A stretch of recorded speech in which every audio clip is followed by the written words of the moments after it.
Padre amado, te damos gracias porque eres un Dios soberano, un Dios eterno. Tú eres, tú fuiste, tú eres y tú vendrás. Y en esta mañana te damos toda la gloria, toda la honra, todo el honor, toda la alabanza. Todo es tuyo, Padre. Todo es tuyo, Jesucristo. Un nombre que es sobre todo nombre. En esta mañana, al acercarnos y abrir tu palabra, pedimos que tú nos hables con la voz de tu Espíritu Santo. Háblame a mí, Señor. Úsame al predicar tu palabra. Que mis palabras sean tus palabras.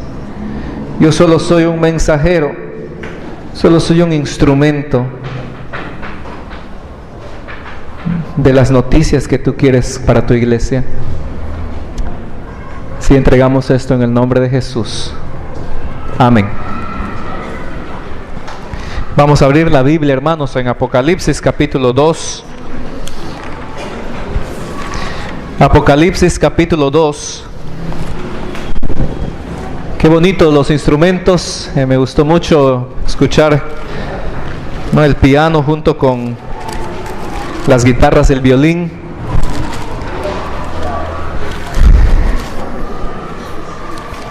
Si el Señor lo permite, en la noche habrán 2 violines.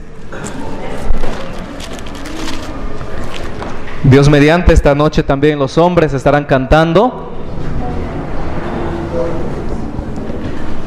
Y un día, cuando Cristo vuelva y nos lleve a su presencia, todos estaremos cantando, alabándole, con un coro inmenso, con una orquesta, con cientos de instrumentos,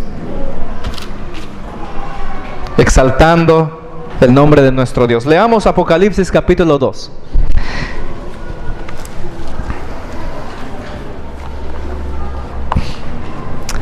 Escribe al ángel de la iglesia en Éfeso, el que tiene las 7 estrellas en su diestra, el que anda en medio de los 7 candeleros de oro, dice esto: yo conozco tus obras y tu arduo trabajo y paciencia, y que no puedes soportar a los malos, y has probado a los que se dicen ser apóstoles y no lo son, y los has hallado mentirosos. Y has sufrido y has tenido paciencia y has trabajado arduamente por amor de mi nombre, y no has desmayado. Pero tengo contra ti que has dejado tu primer amor.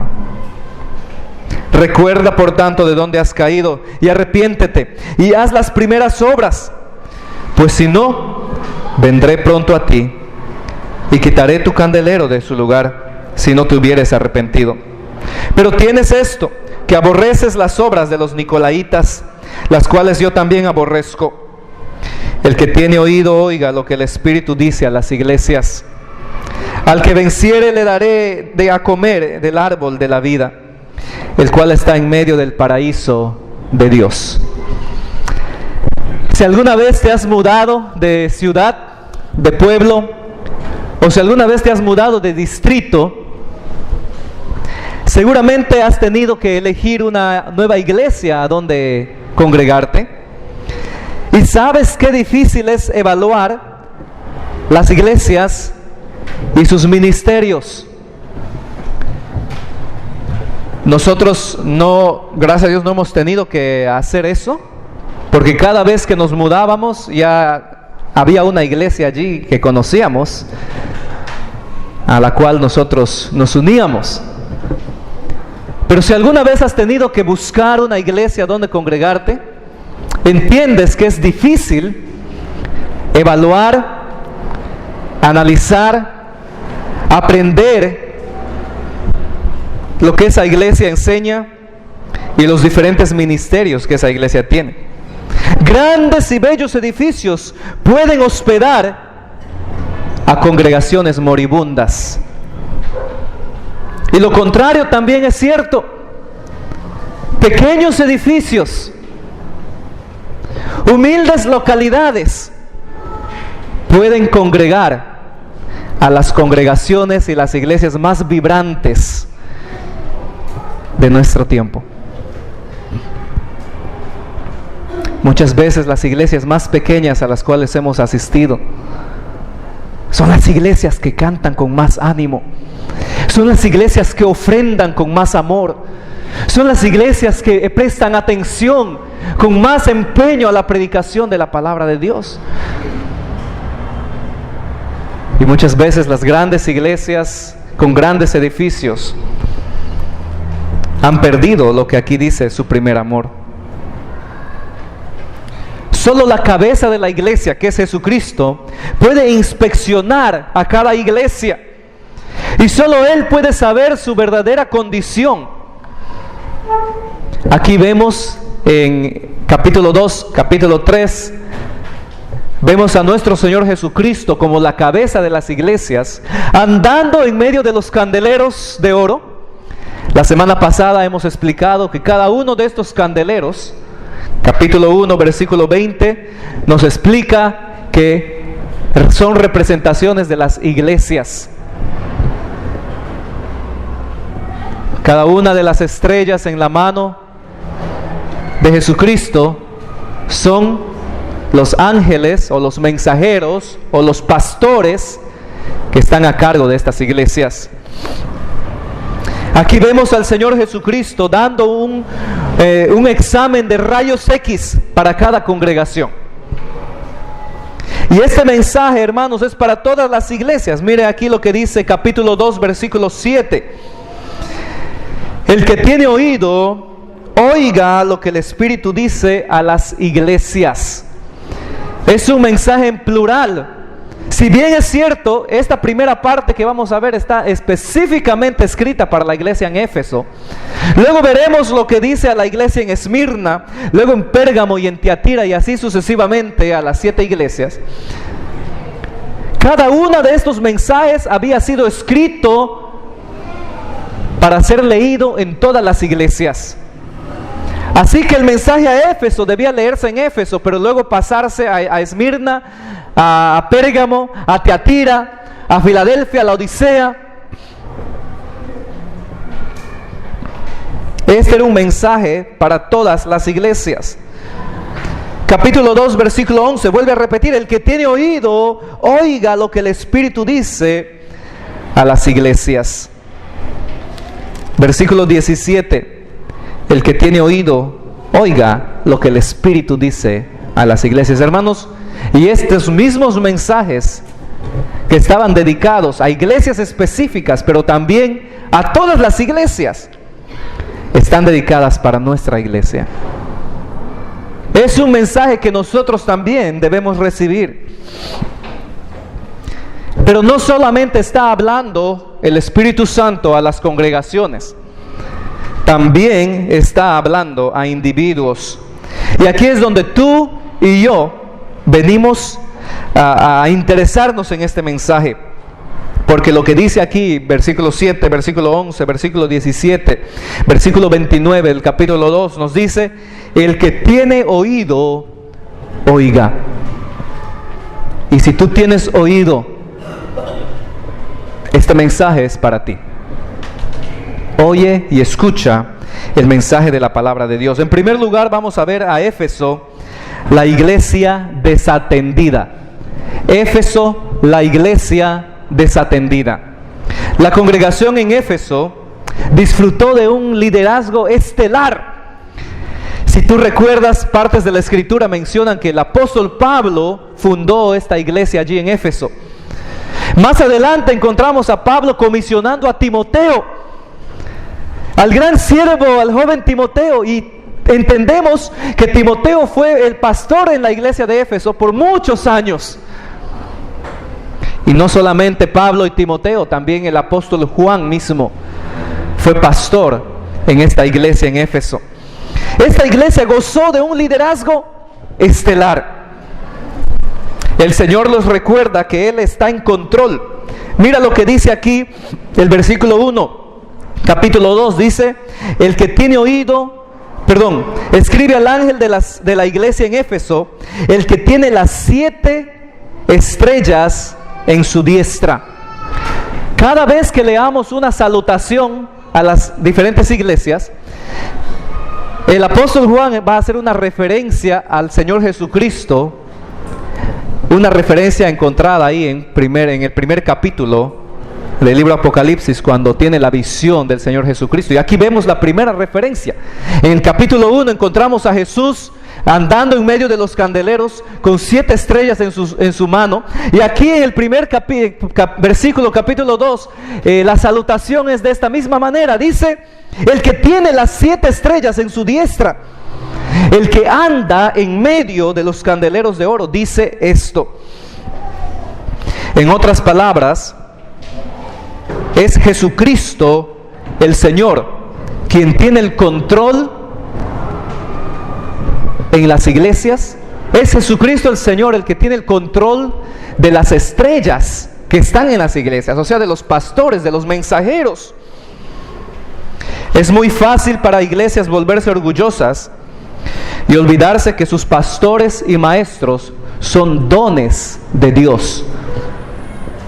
Es muy fácil para iglesias volverse orgullosas y olvidarse que sus pastores y maestros son dones de Dios y que Él tiene la potestad de quitarlos y moverlos cuando Él quiera.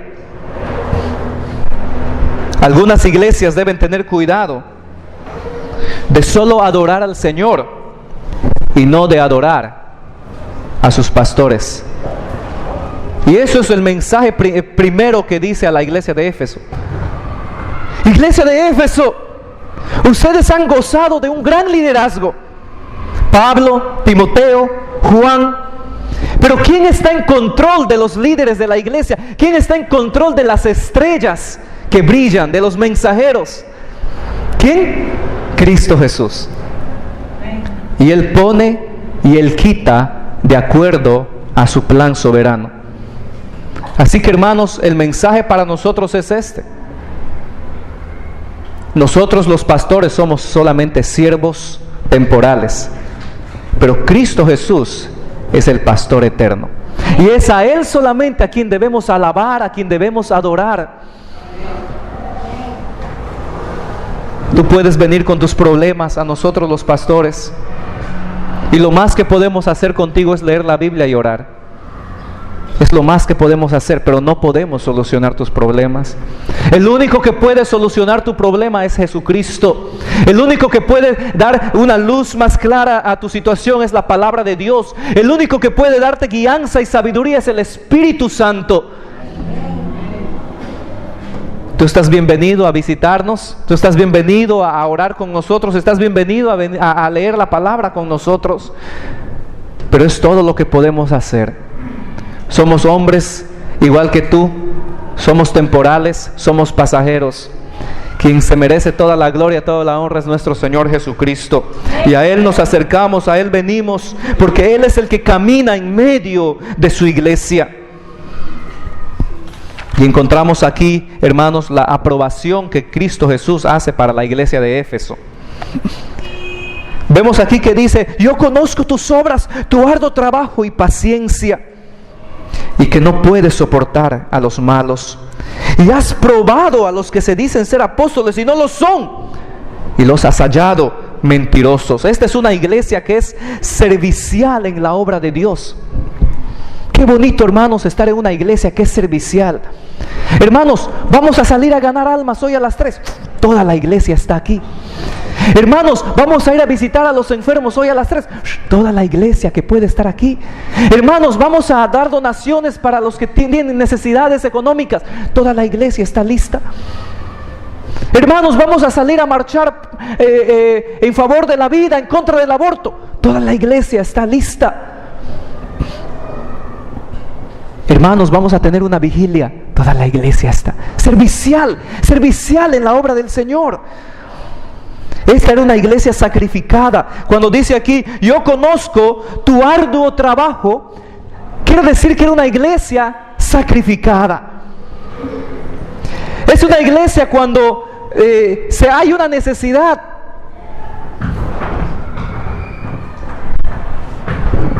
Metemos la mano en el bolsillo y dice: Señor, es todo lo que tengo, pero hay una necesidad, yo lo doy. Yo les he contado nuestro testimonio acerca de esto. Mi esposa tiene un testimonio personal, yo tengo otro testimonio personal.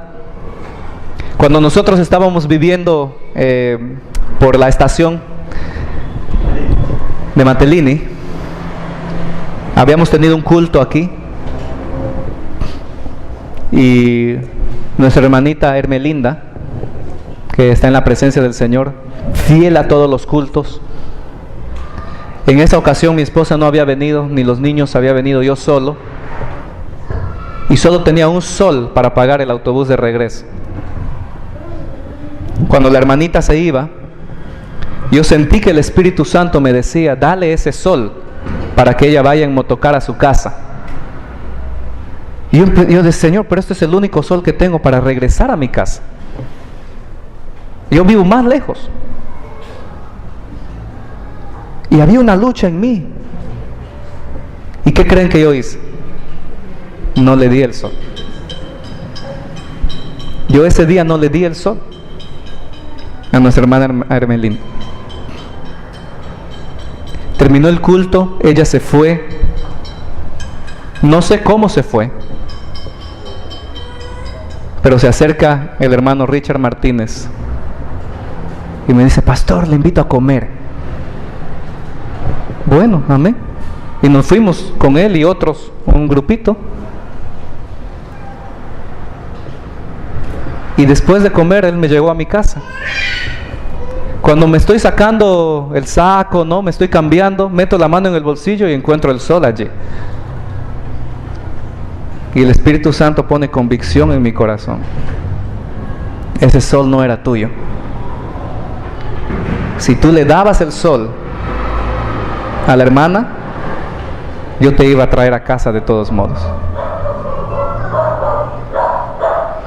¿Y por qué les cuento esto, hermanos? Porque muchas veces no estamos dispuestos a sacrificar las cosas que tenemos. Y yo conté este testimonio ya hace tiempo, con mucha vergüenza, y lo digo nuevamente con mucha vergüenza. Pero Dios es fiel y Dios nos perdona nuestros pecados y Dios provee nuestras necesidades. Pero aquí encontramos que Dios aprueba a esta iglesia de Éfeso como una iglesia que es sacrificada, una iglesia que es desinteresada. ¿Se acuerda usted de Pablo orando a los hermanos, diciéndoles: ustedes han dado a los hermanos de Filipos, ¿no?, sacrificialmente para la obra del Señor? ¿Cuándo fue la última vez que llamaste a uno de nuestros misioneros? ¿Cuándo fue la última vez que llamaste a uno de nuestros misioneros, a su esposa, a sus hijos? ¿Cuándo fue la última vez que le preguntaste: hermano, ¿cómo estás allá? Hermano, ¿te hace falta algo? Hermano, ¿puedo ayudarte? ¿Puedo orar por ti por algo? ¿Puedo mandarte un dinero, una ofrenda? 10 soles, 20 soles, ¿qué es? ¿Cuándo fue la última vez que hiciste algo sacrificial por la obra de Dios? Pero vemos aquí a Éfeso, una iglesia sacrificada, con arduo trabajo. Tengo sueño en las tardes, pero voy a ir para testificar. Tengo sueño, estoy cansado, pero voy a ir para ayudar en el club de niños de los sábados. Tengo sueño, pero voy a estar en el ensayo del coro. Una iglesia sacrificada. No solamente era una iglesia servicial, no solamente era una iglesia sacrificada, pero la Biblia también nos dice que era una iglesia constante. Dice aquí que el Señor conoce sus obras, su arduo trabajo y su paciencia. Una iglesia paciente, una iglesia constante, una iglesia que seguía adelante, aunque seguir adelante significaba que iba a ser más difícil. Una iglesia que sabía que las cosas que venían se hacían difíciles, pero estaba dispuesta a seguir adelante con paciencia. Era una iglesia separada.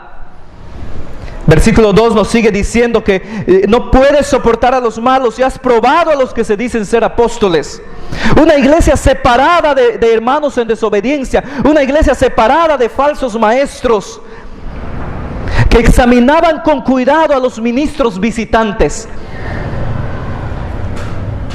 Que cada vez que uno se paraba a predicar, ellos ahí, ¿verdad? Como los de Berea, estaban escudriñando las escrituras. ¿Qué está diciendo? ¿De dónde viene? ¿Quién fue su maestro? ¿Dónde aprendió? ¿Cuál es su testimonio? Los hermanos de la iglesia en Éfeso se separaban de la falsa doctrina, pero también se separaban de las falsas obras. Capítulo 2, versículo 6 nos dice: pero tienes esto, que aborreces las obras de los nicolaitas, las cuales Jesús dice: yo también aborrezco. Esta palabra nicolaitas significa conquistar a la gente. Los estudiosos creen que se refiere a una secta que se enseñoreaba sobre la iglesia y que les robaban de su libertad en Cristo. Ellos iniciaron lo que nosotros conocemos hoy día como las jerarquías cléricas. Querían enseñorearse de otros y decir: yo tengo un rango mejor, yo tengo más conocimiento, yo sé, tú no sabes. A mí, como quien decir, a mí el Espíritu Santo me enseña, a ti no. Se enseñoreaban de la gente y empezaron una práctica que después vemos, ¿no?, imitada por la Iglesia Católica, de jerarquías antibíblicas. Era una iglesia suficiente sin desmayar por la causa de Cristo. Y aquí nos dice, ¿verdad? Versículo 3: y has trabajado arduamente por amor de mi nombre y no has desmayado. Pero hay que diferenciar aquí esta frase, por amor de mi nombre, a lo que después nos dice a la acusación de que han perdido su primer amor. No importa cómo examines esta congregación por fuera, tú podrías decir: es la congregación perfecta, ¿sí o no? Éfeso, sufrida, sacrificial, dedicada, trabaja por amor del nombre de Dios, separada de falsos maestros. Pero el que anda en medio de los candeleros conoce los corazones, conoce las intenciones. Y él tiene algo que acusar a la iglesia de Éfeso. Y le dice aquí en el versículo 4: pero tengo contra ti que has dejado tu primer amor. O sea, hermanos, que todo el trabajo y el sufrimiento que esta iglesia realizaba por la causa de Cristo no era motivado por el amor a Cristo. Lo hacían en el nombre del amor del Señor, pero no era motivado por el amor de Cristo. Lo que hacemos por el Señor es importante, pero también ¿por qué lo hacemos? Escuche bien, hermano. Lo que hacemos por el Señor es importante, pero también ¿por qué lo hacemos? Si tú vienes a la iglesia a limpiar y lo haces por el Señor, ¿lo estás haciendo con amor? Si tú sirves en un ministerio, ¿lo haces por el Señor con amor? ¿Qué es el primer amor? El primer amor se refiere a esta devoción a Cristo, esta devoción caracterizada por los nuevos creyentes. Cuando los nuevos creyentes llegan a conocer a Cristo, ellos quieren estar en todo, quieren servir, son tan devotos, están a tiempo, no se quieren perder ni un culto, no se quieren perder ni una predicación, quieren estar envueltos en todos los ministerios posibles. Eso es un amor ferviente, es un amor personal, es un amor emocionado y apasionado por Cristo. Es como otros han dicho, es la luna de miel del creyente. Ahí en Jeremías capítulo 2 versículo 1 y 2 nos dice: vino a mí palabra de Jehová diciendo: anda y clama a los oídos de Jerusalén, diciendo: así dice Jehová, me he acordado de ti, de la fidelidad de tu juventud, del amor de tu desposorio, cuando andabas en pos de mí en el desierto, en tierra no sembrada. El pueblo de Israel tuvo un tiempo de luna de miel. Tú, cuando te casaste, tenías un tiempo de luna de miel. Al menos para nosotros, nuestra luna de miel fue un tiempo muy lindo. Nos fuimos de viaje a Alaska. Y en el internet habíamos buscado, ¿no?, una cabaña bien, ¿no? Habíamos visto una foto de una cabaña bien bonita. Resulta que cuando llegamos no era nada de lo que se anunciaba en el internet. Nos mintieron. Pero nosotros pasamos el tiempo más bello, muy bonito, en un lugar que nunca habíamos estado. Era un tiempo especial, era un tiempo en que no nos queríamos despegar. Era un tiempo para nosotros. Es la luna de miel. Y dormíamos abrazados. Pero después pasan los años y dormimos dándonos las espaldas. Tengo calor, no me toques. ¿Por qué? ¿Es que ya no nos amamos? ¿O es que realmente tenemos calor? Y ya nos hemos acostumbrado quizás. Se ha perdido esa luna de miel, esa pasión, ese fervor. Y Cristo Jesús sabe que eso es posible. Si eso es posible en las parejas, perder esa pasión del primer amor, es posible también en la relación cristiana. Y Cristo Jesús exhorta a la iglesia de Éfeso y le dice: tengo contra ti que has perdido ese fervor, has perdido esa devoción, has perdido esa relación personal y apasionada, has perdido esa luna de miel. Porque nosotros podemos estar muy envueltos en las cosas de la iglesia, muy envueltos en las cosas de Dios, y olvidarnos del Dios de la obra. Es posible que tú estás enseñando en una clase. Es posible que tú estás saliendo a visitar. Es posible que estás ganando almas. Es posible que estás tocando un instrumento.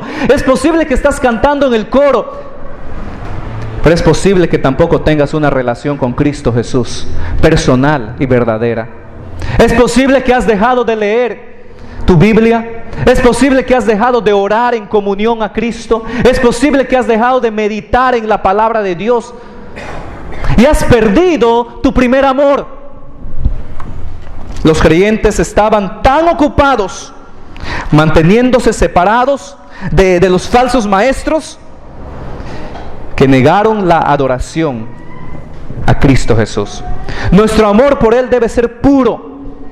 Efesios 6:24 nos dice: la gracia sea con todos los que aman a nuestro Señor Jesucristo con amor inalterable. Amén. Debemos amar con un amor puro. Entonces la amonestación que el Señor Jesús le da a la iglesia de Éfeso es que el primer amor puede ser restaurado si seguimos 3 instrucciones. 3 instrucciones que encontramos aquí. En primer lugar, debemos recordar. Esta palabra en el original significa debemos seguir recordando. No solamente hoy. ¿Cómo era yo cuando fui salvo? Póngase a pensar. ¿Cómo eras tú cuando aceptaste al Señor? ¿Cómo eras tú cuando llegaste por primera vez a la iglesia? ¿Cómo era tu vida espiritual?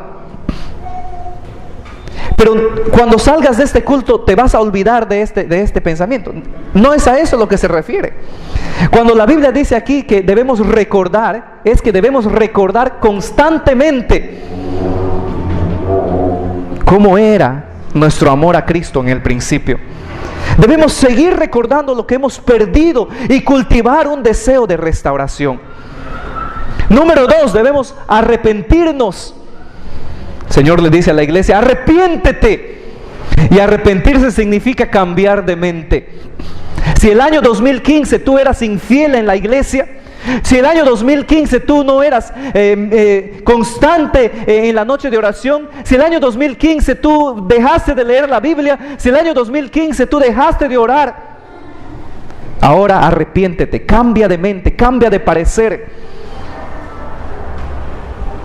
y sigue a Cristo. Número 3, la palabra del Señor dice aquí que debemos repetir las primeras obras.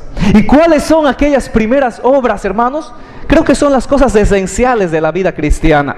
Y eso se refiere a la oración, la lectura de la Biblia y la meditación, el servicio obediente y la adoración a Cristo. Vuélvete a las primeras obras. Joven, señorita, vuelve a Cristo. Ama a Cristo. Solo en Él puedes encontrar la razón de tu existencia. La iglesia en Éfeso fue la iglesia desatendida, compuesta de creyentes desatendidos del amor de Cristo. Yo les pregunto a ustedes, hermanos, ¿somos nosotros culpables de esto mismo? ¿Nos hemos desatendido del amor de Cristo?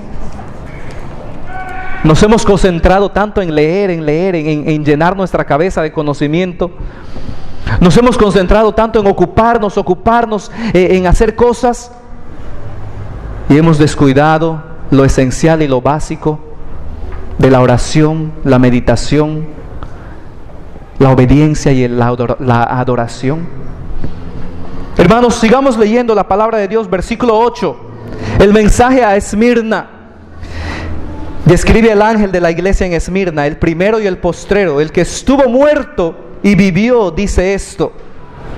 Hermanos, Esmirna es la iglesia coronada. Si quieres apuntar ahí al lado en tu Biblia, Esmirna, la iglesia coronada. Éfeso, la iglesia desatendida. Esmirna, la iglesia coronada. El nombre Esmirna significa amargo. Y esta palabra Esmirna está relacionado con la palabra mirra. Hoy en día todavía existe una localidad en este lugar con el nombre de Ismar, si no me equivoco. Pero esta iglesia fue una iglesia perseguida por su fe, una iglesia perseguida por la fe de Cristo. Y aquí vemos al que camina en medio de los candeleros de oro, identificándose y saludando a la iglesia como aquel que es el primero y el postrero, como aquel que estuvo muerto y ¿qué? Y vivió. Ve otra vez repitiendo parte de lo que dijo en el capítulo 1. Identificándose con una iglesia que está siendo perseguida, con una iglesia que muchos están muriendo por la causa de Cristo, con una iglesia que al escuchar que Cristo es el primero y el último, una iglesia que al escuchar que Cristo murió pero volvió a vivir, es una iglesia que recibe el ánimo de parte de Jesucristo, de saber que su sufrimiento y la persecución que están viviendo no es en vano. No es en vano. Aquí vemos la aprobación en el versículo 9. Los hermanos en Esmirna se negaron a declarar a César como Señor. Esmirna era un pueblo en donde se adoraba a César como Dios. Y negarse a adorar al emperador como Dios era lo mismo que decir o negarse una oportunidad de trabajo en los gremios de los diferentes oficios. Y esta era una iglesia que, como había negado adorar al César como Dios, estaba dispuesta a sufrir persecución por seguir adorando a Cristo Jesús. Porque ellos habían negado esa adoración falsa al César. Ellos habían sido sacados de sus oficios. Ellos habían sido negados oficios, trabajos y oportunidades. Cuando la Biblia dice aquí, el Señor Jesús dice: yo conozco tus obras, yo conozco tu tribulación, yo conozco tu pobreza. Esta palabra pobreza significa poseyendo absolutamente nada. es muy posible que los hermanos en la iglesia de Esmirna eran hermanos pobres en gran manera. Si tú piensas que tú eres pobre y que no tienes dinero, vete ahí a Esmirna. Si tú piensas que a ti te falta, que eres pobre en la sociedad, quédate sin trabajo a ver.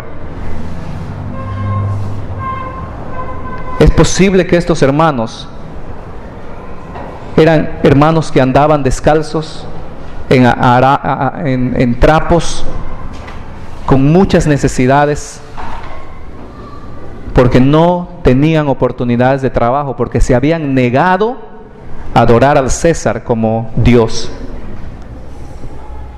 Eran una iglesia en pobreza, o sea que tenían o poseían absolutamente nada. Eran eran despreciados por los mismos judíos. Versículo 9 nos dice también aquí: y la blasfemia de los que se dicen ser judíos y no lo son, sino sinagoga de Satanás.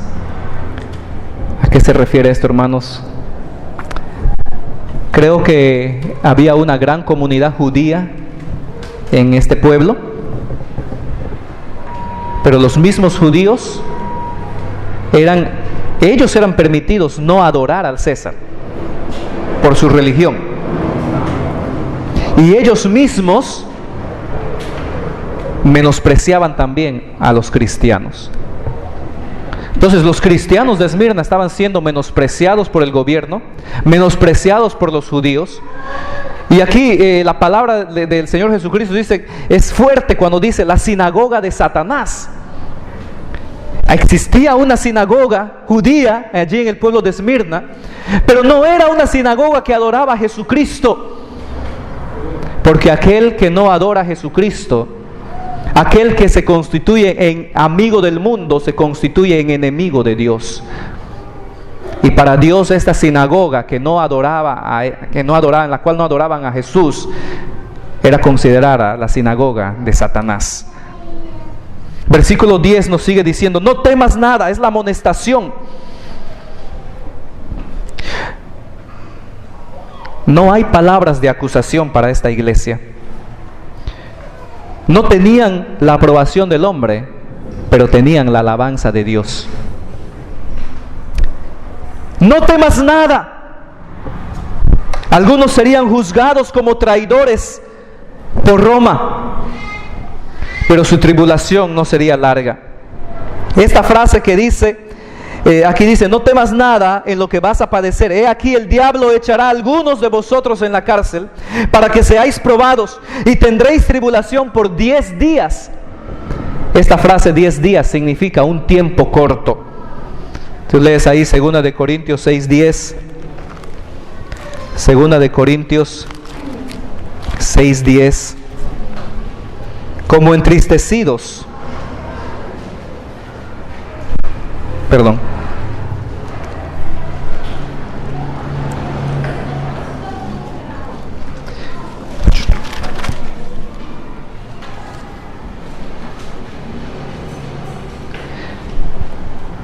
Génesis 24:55. Perdón. Génesis 24:55.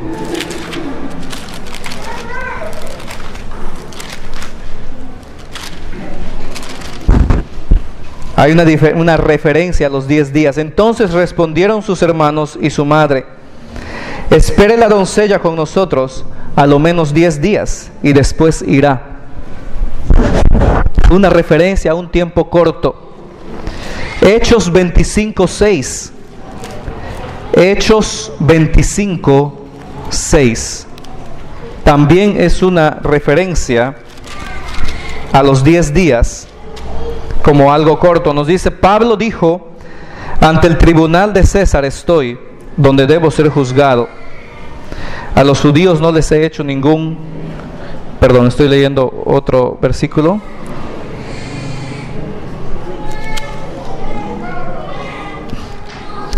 Y deteniéndose entre ellos no más de 8 o 10 días, Venido a Cesarea, al siguiente día se sentó en el tribunal y mandó que fuese traído Pablo.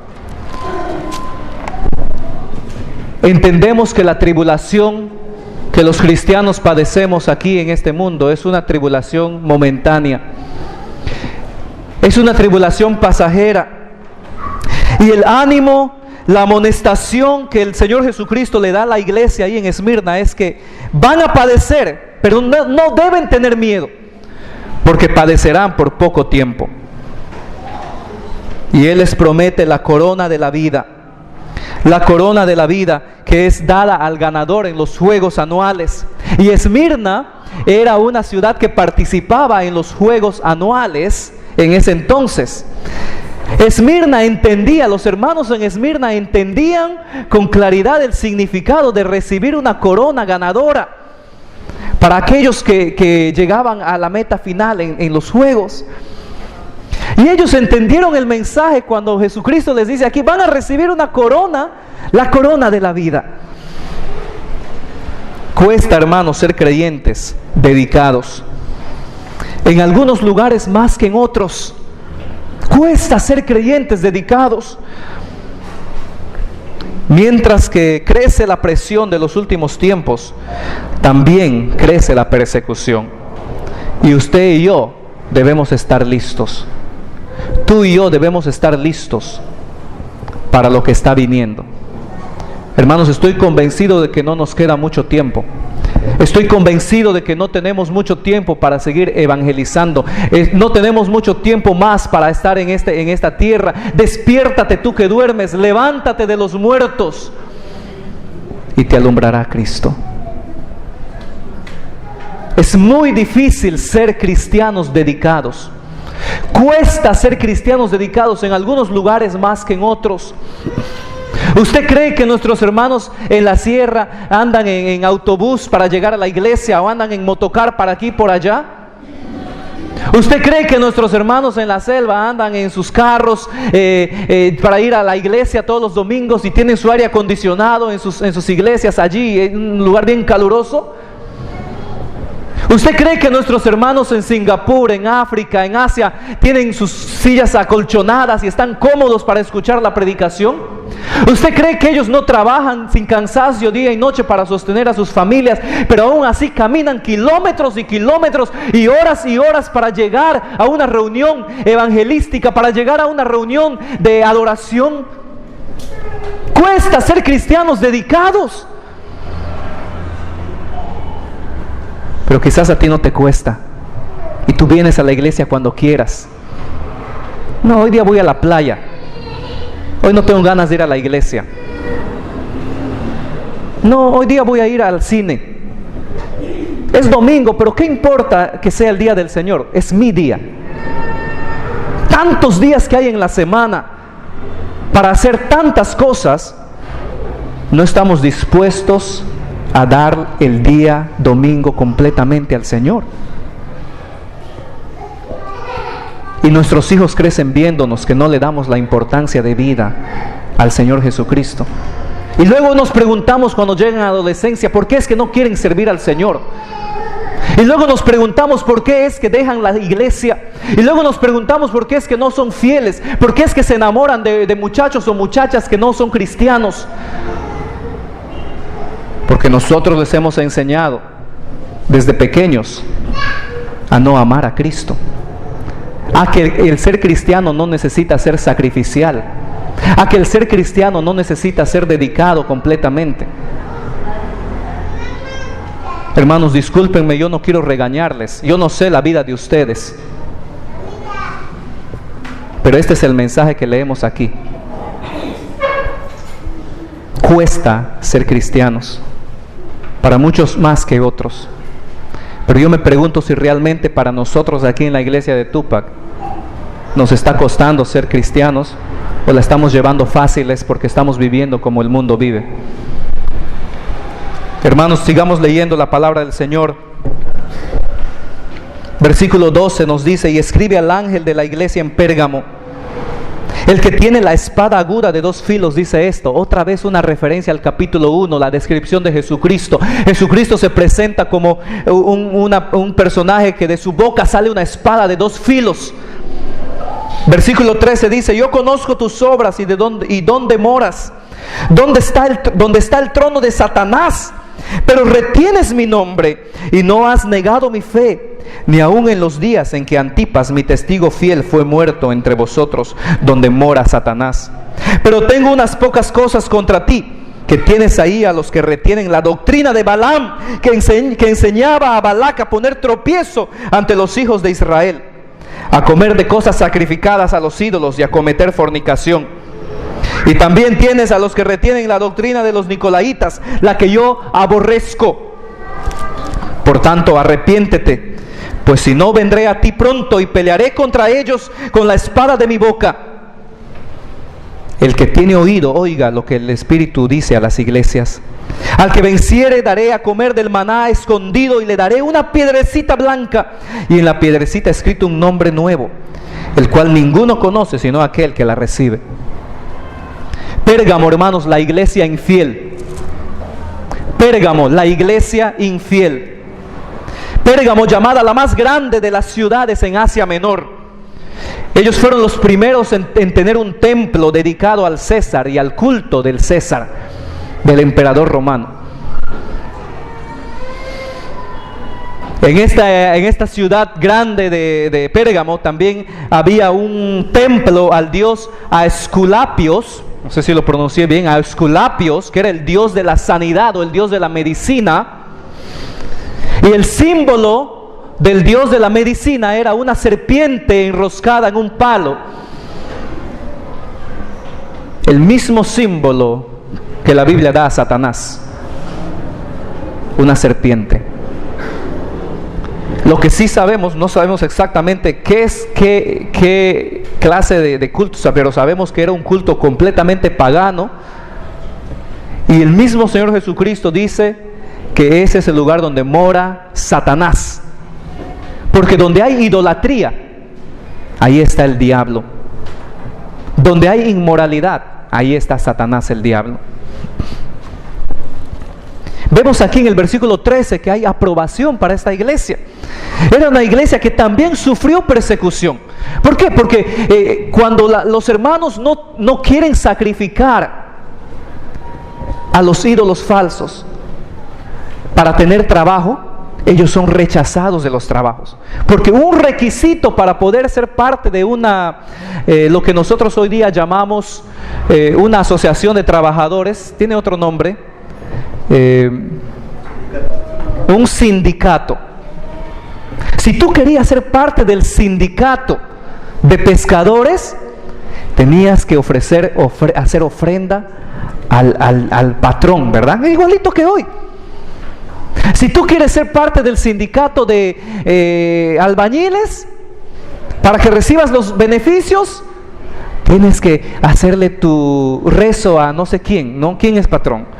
Si quieres ser parte del sindicato de los policías, creo que es Santa Rosa, ¿verdad? Aquí en nuestro país, aquí en Lima, Santa Rosa de Lima.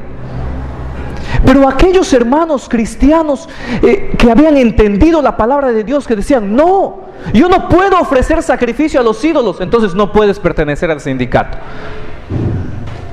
Y eran echados de los sindicatos, eran negados los trabajos y estaban sufriendo persecución.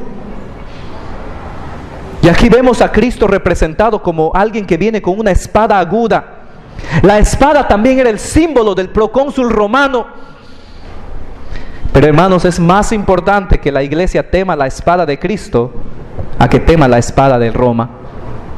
Es más importante que el cristiano tema la palabra de Dios a que tema la espada del gobierno. Si el gobierno en un día de estos dice: ok, el aborto es legal, y tú eres una enfermera, un doctor, y vienen, tienes que hacerme un aborto, pero tú dices: no, yo soy un cristiano, yo no puedo hacer un aborto, entonces te vamos a llevar a la cárcel. Ah, ya, entonces para no ir a la cárcel, pues te lo hago.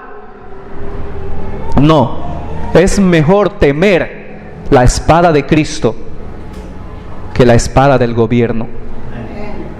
Hoy en día en los Estados Unidos las leyes están cambiando, en la que ahora el matrimonio homosexual se está legalizando en todos los estados.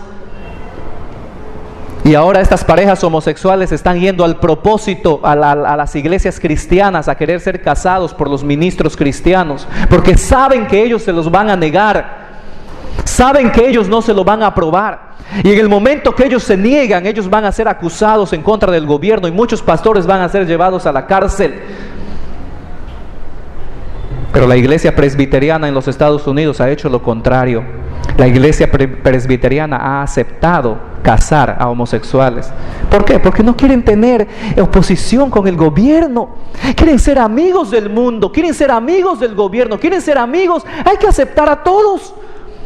Porque tienen más miedo a la espada del gobierno que a la espada de Cristo.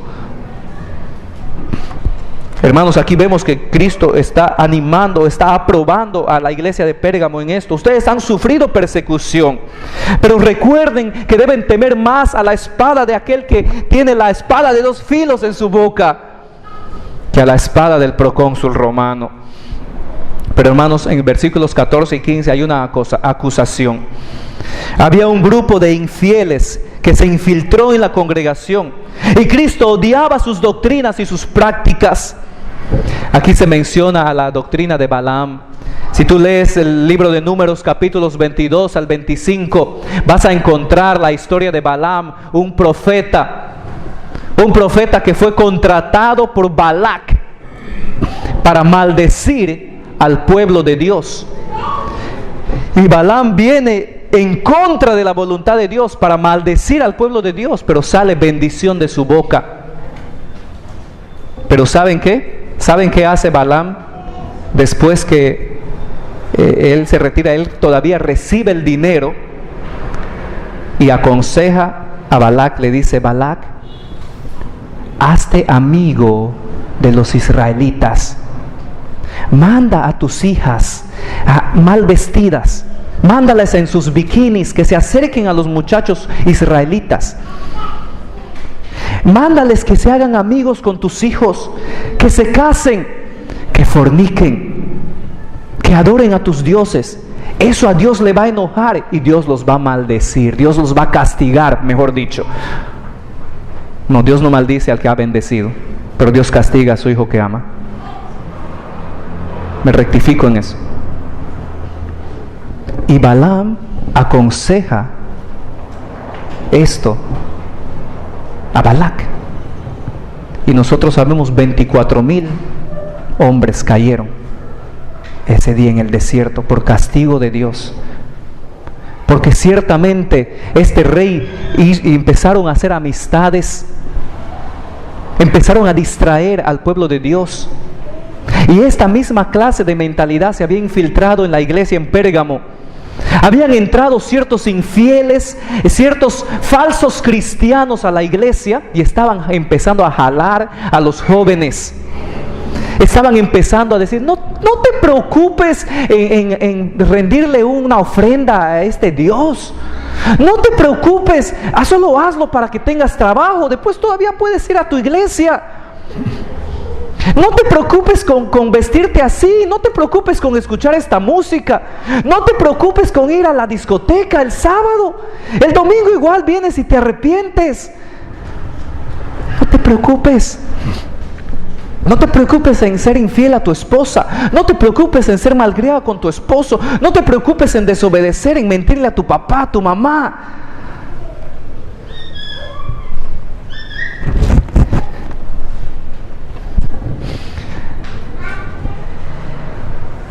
Me rompe el corazón, hermanos, ver a nuestros jóvenes viviendo vidas mundanas y no vidas consagradas.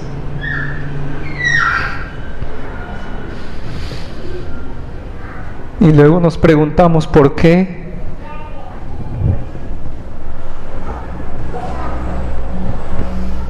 Porque nosotros les hemos dado un mal ejemplo. Porque nosotros no hemos sido firmes en nuestra fe, en nuestra convicción. Y porque nosotros no hemos sido capaces de sufrir por la causa de Cristo. pensamos que podemos vivir un cristianismo moderno, un cristianismo ligero, un cristianismo a medias, y pensamos que viviendo así Dios todavía nos va a bendecir. Pero tenga cuidado, joven, tenga cuidado, hermano, cuando se le acerque a alguien y le dice aquí en la iglesia y le diga: no, mira, no vayas al culto hoy, vamos a pasear.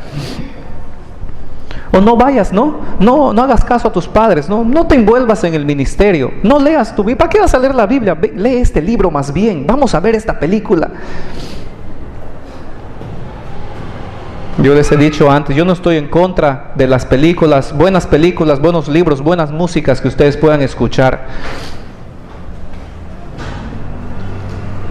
Pero cuando hay gente arrastrando a nuestros jóvenes a vivir vidas mundanas, y estos mismos jóvenes vienen y aparecen en la iglesia como si fueran vivir vidas cristianas también, están viviendo una mentira, jóvenes, hermanos. Satanás está atacando y Satanás quiere destruir tu vida. La iglesia en Pérgamo era la iglesia infiel. Los creyentes hoy en día también enfrentan tentaciones de lograr avances personales por infidelidad, por trampa. La palabra Pérgamo significa casado. La palabra Pérgamo significa casado. Cada iglesia está comprometida con Cristo y debe permanecer pura. Segunda de Corintios 11. Segunda de Corintios 11, del 1 al 4. Ojalá me tolerarais un poco de locura. Sí, toleradme, porque os celo con celo de Dios, pues os he desposado con un solo esposo, para presentaros como una virgen pura a Cristo.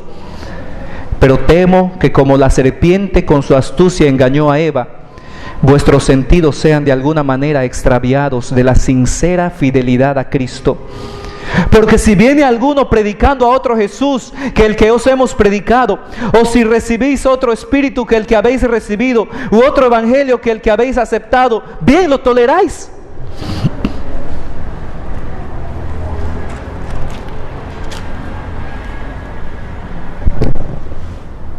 La palabra Pérgamo significa casado.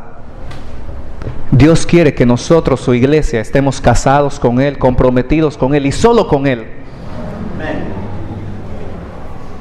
Que este año 2016 podamos realmente comprometernos con Jesucristo, mirarlo a Él sentado en su trono, mirarlo a Él en su gloria eterna, contemplar como el apóstol Juan ha visto a este Cristo en control de las iglesias, este Cristo con sus pastores en las manos, este Cristo que tiene una voz como estruendo de muchas aguas, de cuya boca sale una espada de dos filos, este Cristo que viene con ojos de llama, de fuego, que conoce tu corazón, que conoce mi corazón y viene a juzgar. Hermanos, aquí en el final de este mensaje a la iglesia en Pérgamo, vemos la amonestación. Aquí la venida de Cristo, dice aquí: por tanto arrepiéntete, pues si no vendré a ti pronto. Esta venida no se refiere a su segunda venida. Esta venida se refiere a que Cristo viene a juzgar su iglesia. Cristo Jesús va a juzgar la iglesia. Dios les dio el maná del cielo y fue puesto en el arca este maná. Ahí tú lees en Éxodo capítulo 16 y en Hebreos capítulo 9. ¿Por qué mejor no, en vez de comerlo sacrificado a los ídolos, por qué mejor no nos gozamos del maná santo? El pan del cielo. Y ese pan del cielo es nuestro Señor Jesucristo, porque nuestro Jesús dice: yo soy el pan de vida, yo soy el maná del cielo, yo soy el que te da vida. Mi palabra es verdad, mi palabra te da vida, te energiza. Pero aquí vemos la referencia también a una piedrecita blanca. Estas piedrecitas blancas eran puestas en vasijas especiales cuando el juez quería perdonar a un culpable en un juicio. También estas piedrecitas blancas eran usadas como un ticket para entrar a una fiesta. Aquí el Señor dice a la iglesia en Pérgamo: el que tiene oído, oiga lo que el Espíritu dice a las iglesias. Dice aquí, al que venciere daré a comer del maná escondido. Y le daré una piedrecita blanca, y en la piedrecita escrito un nombre nuevo, el cual ninguno conoce sino aquel que lo recibe. Y esto hace referencia a que Cristo nos alimenta de su palabra, y Cristo con esta piedrecita da acceso a aquel cristiano que vence para entrar a la fiesta celestial, para entrar al disfrute del Señor. Esta piedrecita también es aquella que nos perdona de nuestros pecados delante del juez justo, nos absuelve, y recibiremos un nombre único, un nombre nuevo. Gloria a Dios. En estos minutos que nos quedan, quisiera que veamos el mensaje a la cuarta iglesia, la iglesia de Tiatira. Y he calificado aquí a la iglesia de Tiatira como la iglesia corrupta. La iglesia corrupta. Leamos, dice: y escribe al ángel de la iglesia en Tiatira, el Hijo de Dios, el que tiene ojos como llama de fuego. Recuerdan que sus ojos de llama de fuego y sus pies semejantes al bronce bruñido significan el juicio de Dios. Eso lo vimos la semana pasada en el capítulo 1. Que Cristo Jesús viene como juez. Versículo 2: yo conozco tus obras y amor y fe y servicio y tu paciencia, y que tus obras postreras son más que las primeras. Pero tengo unas pocas cosas contra ti, que toleras que esa mujer Jezabel, que se dice profetiza, enseñe y seduzca a mis siervos a fornicar y a comer cosas sacrificadas a los ídolos. Y le he dado tiempo para que se arrepienta, pero no quiere arrepentirse de su fornicación. He aquí, yo la arrojo en cama y en gran tribulación a los que con ella adulteran, si no se arrepienten de las obras de ella. Y a sus hijos heriré de muerte, y todas las iglesias sabrán que yo soy el que escudriña la mente y el corazón, y os daré a cada uno según vuestras obras. Pero a vosotros y a los demás que están en Tiatira, a cuantos no tienen esta doctrina y no han conocido lo que ellos llaman las profundidades de Satanás, yo os digo, no os impondré otra carga, pero lo que tenéis, retenedlo hasta que yo venga. Al que venciere y guardare mis obras hasta el fin, yo le daré autoridad sobre las naciones, y las regirá con vara de hierro, y serán quebradas como vaso de alfarero, como yo también la he recibido de mi Padre. Y le daré la estrella de la mañana. El que tiene oído, oiga lo que el Espíritu dice a las iglesias. Hermanos, Tiatira, la iglesia corrupta, es un mensaje largo para una iglesia en una ciudad pequeña. Tiatira era un pueblo militar y un centro comercial. Habían muchos oficios, y como habían muchos oficios, había mucha idolatría e inmoralidad, porque la adoración a estos dioses paganos en favor de estos sindicatos, como hemos mencionado hace un momento, involucraban actos inmorales. Había un templo a Apolos, el dios Sol. Y creo que en contraste a este Apolos, aparece nuestro Señor Jesucristo en su introducción a esta iglesia como aquel que tiene los ojos con llamas de fuego, pero también dice, Él se hace caracterizar como el Hijo de Dios. Este es el único versículo en todo el libro de Apocalipsis que menciona aquí a Cristo Jesús como el Hijo de Dios. Y es en el mensaje a la iglesia de Tiatira. Y Él aparece como el Hijo de Dios en contraste a este dios Apolos, o el dios Sol, tan adorado por los paganos. Pero hay aprobación, hay cosas buenas que nuestro Señor tiene que decir a Tiatira. En el versículo 19 vemos que es una iglesia muy ocupada en ministerios sacrificiales, en fervor a favor de otros. Se caracterizó por su amor, por su fe y por su paciencia. Y dice aquí que sus obras postreras eran más que las primeras. O sea que es una iglesia que había crecido en su deseo de servir al Señor. Pero vemos aquí que no solamente hay aprobación, también hay acusación. Había una falsa profetisa influyendo en el pueblo de Dios. Seguramente que esta mujer no se llamaba Jezabel.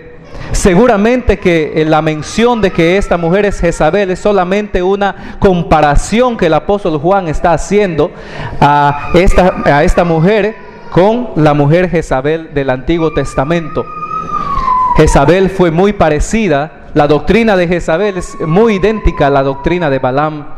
Jezabel fue una mujer que fue una bruja, una hechicera, una sacerdotisa, una reina que tuvo gran influencia en el pueblo de Israel. Y esta mujer acarrió al pueblo de Israel en la idolatría. Y la idolatría en la Biblia es muchas veces símbolo de fornicación y adulterio en contra de nuestro Dios. La enseñanza de Jezabel era similar a la doctrina de Balaam. Tú puedes leer ahí en Primera de Reyes capítulos 16 al capítulo 19. La iglesia estaba tolerando la impiedad que esta mujer enseñaba y practicaba. Pero no solamente eran una iglesia intolerante, vemos que también eran muchos orgullosos, pues no querían arrepentirse. Y este personaje de esta mujer que se hace llamar profetisa, que es una falsa predicadora, una falsa maestra, no quiere arrepentirse. Si tú lees allí la palabra del Señor, versículo 21, dice que el Señor le había dado tiempo para que se arrepienta, pero no quiere arrepentirse de su fornicación. Hermanos, si el Señor te está hablando a ti, Dios es un Dios de gracia y misericordia. Quizás tú dices, pastor, yo no soy un falso maestro, yo no soy una falsa cristiana. Pero quizás hay cosas que debes arreglar en tu vida y Dios te está dando tiempo para que te arrepientas. Dios está dando tiempo para que te arrepientas. Este es el mensaje para nosotros a través del mensaje a la iglesia de Tiatira. Ella no quería arrepentirse. Dios les usará como un ejemplo para no tolerar la impiedad. Ve ahí el versículo 23, dice: y a sus hijos heriré de muerte. ¿Y qué? Y todas las iglesias sabrán que yo soy el que escudriña la mente y el corazón. Dios iba a usar el castigo hasta esta mujer y hasta ella. El Señor menciona a sus hijos. Seguramente no eran sus hijos, o sea, de verdad, eran sus seguidores, a lo que se refiere. Iban a ser castigados. Y ese castigo iba a ser un ejemplo para todas las iglesias. Hermano, estamos en juicio. Creo que este mensaje a las iglesias no pudo haber llegado en mejor tiempo a nuestra congregación. Dios está juzgando a la iglesia de Tupac, y Dios está limpiando, y Dios está obrando. Si tú reconoces que Dios está obrando en tu vida, arrepiéntete, porque Dios castiga al hijo que ama. Pero si tú estás viviendo en pecado y Dios no te ha castigado, todo te va bien. El juicio va a llegar. Pero a veces me pregunto si en verdad eres un hijo o una hija de Dios, si el Padre no te está castigando y corrigiendo. Hermanos, aquí vemos que la idolatría y la tolerancia son símbolos de fornicación e infidelidad en el matrimonio. Vemos ahí el ejemplo de Oseas, por ejemplo, el Oseas capítulo 9, versículo 1. Si lees Jeremías 3:6 también. Pero aquí el Señor le dice a la iglesia de Tiatira que Él iba a herir a esta mujer y a sus seguidores, los iba a herir de muerte. Y herir de muerte significa matar con pestilencia. Matar con pestilencia, con enfermedad, una enfermedad terrible, un cáncer, no sé, una lepra. No iba a ser una muerte le choca un carro y ya muere instantáneo, no, se cae, no, iba a ser una muerte trágica, para que todos sepan que es el juicio de Dios. Hay amonestación para la iglesia de Tiatira, hermanos. No todos en la iglesia se habían corrompido, es lo que dice la palabra del Señor. Lea ahí el versículo 24, dice: pero a vosotros y a los demás que están en Tiatira, a cuantos no tienen esta doctrina. No todos se habían corrompido. Cristo les dice que se mantengan firmes hasta que Él venga. No os impondré otra carga, no tengo más que decirles. Versículo 25, pero lo que tenéis, lo que estás haciendo, la fidelidad que están llevando, reténganlo hasta que yo venga.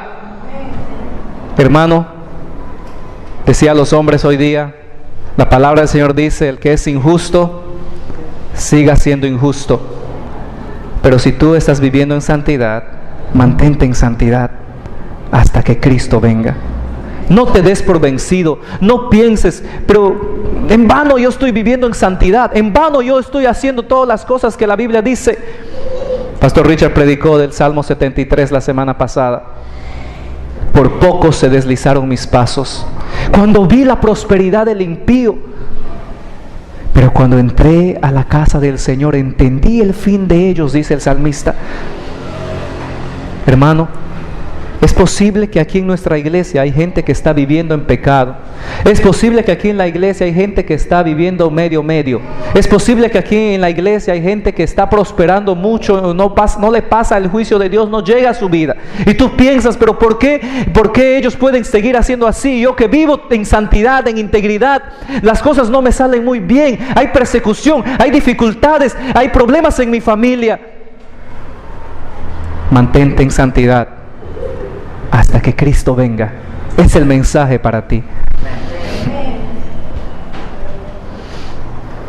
Y la promesa aquí es que recibirá autoridad sobre las naciones. La Biblia nos enseña eso, que el pueblo de Dios vivirá y reinará con Cristo. Apocalipsis 24. Salmo 2, 8 y 9 nos dice que el Mesías viene para reinar con vara de hierro. Y aquí también nosotros reinaremos sobre las naciones con vara de hierro. Versículo 28 dice: le daré la estrella de la mañana. Cristo es la estrella de la mañana. Amén. Apocalipsis 22, 16. Apocalipsis 22, 16 dice: yo, Jesús, he enviado mi ángel para daros testimonio de estas cosas en las iglesias. Yo soy la raíz y el linaje de David. Y termina diciendo: la estrella resplandeciente de la mañana. Satanás, el diablo, un día brilló y su nombre Lucifer significa estrella brillante, lucero. Pero Cristo es el verdadero lucero. Cristo es el que tiene luz en sí mismo. Cristo es esa estrella resplandeciente de la mañana. Qué preciosa ilustración. Satanás ya no brilla, su luz no tiene ninguna cosa que hacer en nuestra vida. Él no tiene arte ni parte en la iglesia de Dios. Es Cristo Jesús quien reina por siempre. Hermanos, en conclusión, hay peligros que aún existen en el pueblo de Dios. Hay muchos peligros. Nosotros podemos ser celosos de la obra de Dios, celosos de la doctrina del Señor, pero perder nuestra devoción a Cristo. ¿De qué nos sirve ser como Éfeso? Una iglesia que estudia y medita y se sacrifica, se esfuerza, pero realmente no amamos a Cristo. Hemos perdido nuestro primer amor. O como Tiatira, que tiene un amor creciente, pero sin discernimiento de las falsas doctrinas. Podemos ser tan tolerantes a la impiedad que entristecemos al Señor y lo invitamos a que venga y juzgue a su pueblo.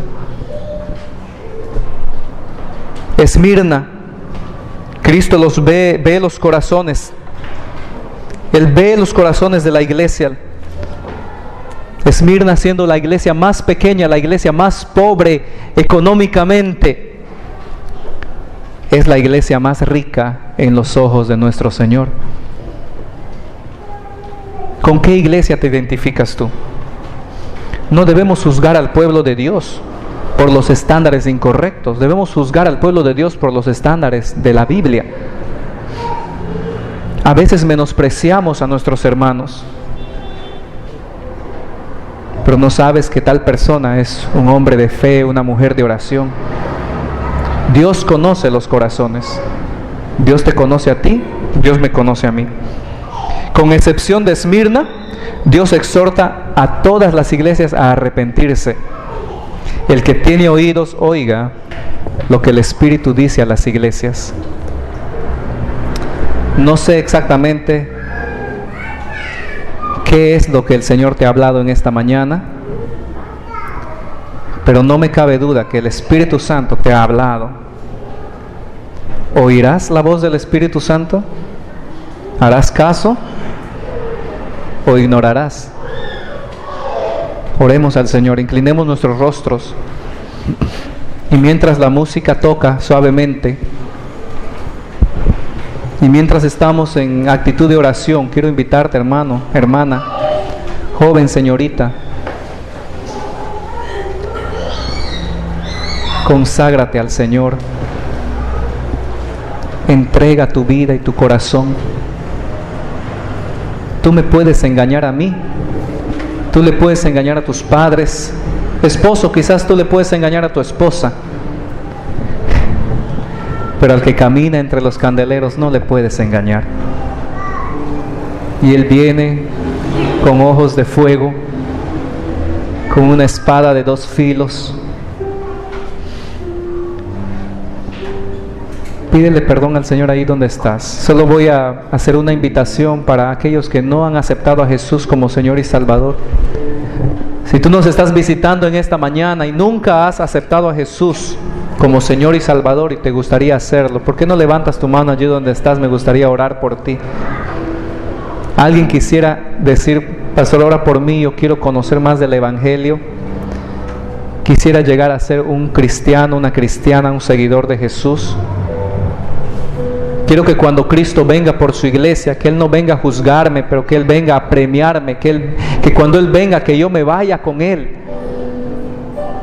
¿Hay alguien aquí que quiera decir que nunca ha aceptado al Señor, decir: yo quiero conocer a Cristo como Señor y Salvador? Nadie levanta su mano, y espero que todos estén asegurados y un día puedan disfrutar del maná escondido y recibir la piedrecita blanca.